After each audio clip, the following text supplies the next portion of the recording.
All right, let's talk about the Pittsburgh Steelers here for a little bit. Look, this is a team obviously hoping to build off of last season's strong finish to the regular season. That we're now through most of the training camp. The meat of training camp, first preseason game is only a few short days away. And the Steelers have released their first official depth chart of the 2023 season. And there's one young playmaker, one young Pittsburgh Steeler in particular, that looks like he's set to have a big impact if this depth chart has anything to say about it.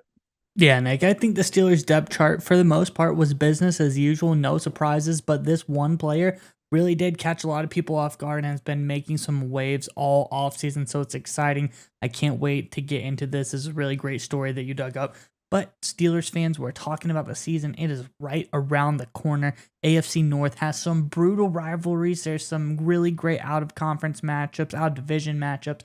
So I want to know in the comments below today, what game are you really looking forward to this season? What game do you want to see? What's the matchup that you think will be the most exciting this season? Let us know in the comments section below. But Nick, let's get on into it. What is so interesting about what we found on this depth chart? Yeah, Miles, tell you, why don't you go ahead and throw it up? And obviously, there's a lot of information, obviously, because you have both the 11 on offense, 11 on defense, and the specialist. But one name in particular really jumped out at me, and you can see it at first at the bottom as the punt and kick returner. None other than Calvin Austin III is listed as the first string returner. I think that's a very interesting point here because this is a guy, obviously, he was coming off an injury last season, loved him in mini camps last season, loved him in mini camp and training camp so far this season. He's made a big impact. And the fact that the Steelers already had a guy, a former All-Pro returner in Olszewski, the fact they have Austin in front of him right now in preseason, to me means two things. One, he's doing a lot of good things, Austin is. And two, they really want to see what he can do because they're looking to put him in positions to be successful. And there's one other point I want to make, Miles, before I throw it over to you. One thing that one person told me years ago about the preseason, especially the depth chart, look for guys that are slated as second string right behind seasoned veterans. Those are guys that they're looking to get a lot of reps because they really want to see what they can do in the preseason because they like what they can do. And if you look at where Austin is slated right now at the wide receiver position, he is right there behind Allen Robinson, who, of course, is a vet, 29-year-old guy, 7-8 years in the league. I think this is actually going into his 9th year, actually, if I got that right, as a National Football League wide receiver. You got Robinson, the wily vet, isn't going to play a whole heck of a lot. You got Austin right behind him. To me, that means that the Steelers are really excited by what Austin's going to bring to the table. They want to put him in a lot of positions this preseason because they think he has a chance to be a dynamic playmaker. That's what I'm getting out of this, Miles. But I'll throw it over to you now. What are your thoughts with this depth chart and just everything with the Steelers right now? Yeah, Nick, I think this depth chart is very interesting.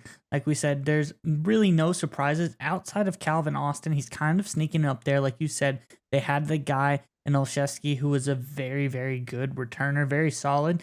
So what does it mean when Calvin Austin is in front of him on that depth chart? It means they see something special in this guy, something that we have all seen, his elite speed, his breakaway ability. He is truly a game changer at the punt and kick return position. If he gets the ball in his hands, this is a guy that can be making consistent house calls if he gets just a little bit of room. So I can see why he's moved himself in there. But I think the most interesting part to me is where he has been placed, like you said, at that second string behind a savvy veteran and a guy like Allen Robinson. I think they want to get Calvin Austin out there. They want to get the ball in his hands, and they think this is a guy that maybe he fits perfectly into the slot for this team and really just gives them that elite level burst of speed that they've been wanting. I think we're going to see a lot of stuff, and I wouldn't be surprised, a few weeks into the season, we see Calvin Austin get some starts if somebody goes down or if he really just impresses that much in practice because this kid is special and he truly does have elite level speed even for an NFL player. He is that fast. It is really, really outstanding. But let's go into the article and kind of just dig into how good he's been and kind of what the Steelers have been talking about. The plan for him has been, Nick. And this was over on Pittsburgh Post and Gazette. Says George Pickens remains the Steelers' best deep threat, but coaches have been making it a point to throw deep balls to another receiver from the 2022 draft class in training camp. At 5'8", Calvin Austin III doesn't have the typical size for a deep threat, but he's consistently gotten behind defensive back in camp practices this summer. That continued Sunday afternoon when Austin caught another long pass from Kenny Pickett after getting past cornerback Chandon Sullivan. Before he was injured last summer, Austin was catching a lot of short passes and showcasing his run after the catch abilities. That remains to be a big part of his game, but the Steelers seem intent on working him into the intermediate and long routes too. I've been challenging him, Tomlin said. The challenge for him is to perform in a setting like this for a guy who has been around here.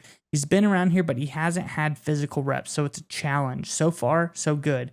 He's not performing like a rookie. He's performing like a guy who's been in the program, and that has been encouraging. And that is what we've been hearing all offseason, Nick. This guy, despite injury, despite not getting a lot of reps last year, he is performing at or above expectation. I think that is why he has been slated in the spots he is. But what do you think about this? What do you think about Tomlin's comments and Calvin Austin's game plan for the Steelers this coming season? Well, it's going to be very welcome to Steelers fans that they're throwing more deep balls, right? Because obviously, outside of Pickens and a few other shots to other guys, that was a very lackluster part of their game. Of course, Matt Canada played a huge role in that. But again, just having one big-time elite speed guy just has the ability to open up an entire offense. The Tyreek Hill example, whether it was with the Chiefs or the Dolphins, is probably the best recent example of this. But there's a lot of times where having one playmaker, a guy who can line up, go in motion, run vertical, can catch a bubble screen, can catch a slant, and turn it into a big play, it just opens up the entire playbook. It makes things a lot easier for an offense to execute, especially when you got a young quarterback in Kenny Pickett. And I love the fact that Tomlin and company are forcing Austin to work on all elements of his game. To me, that's a sign that they love his skill set. They love his work ethic. If he can just refine his understanding of his offense and keep working to an entire deep route tree, short, medium, and long on top of the return game, he'll be a critical weapon for the Steelers team once the 2023 regular season gets kicked off.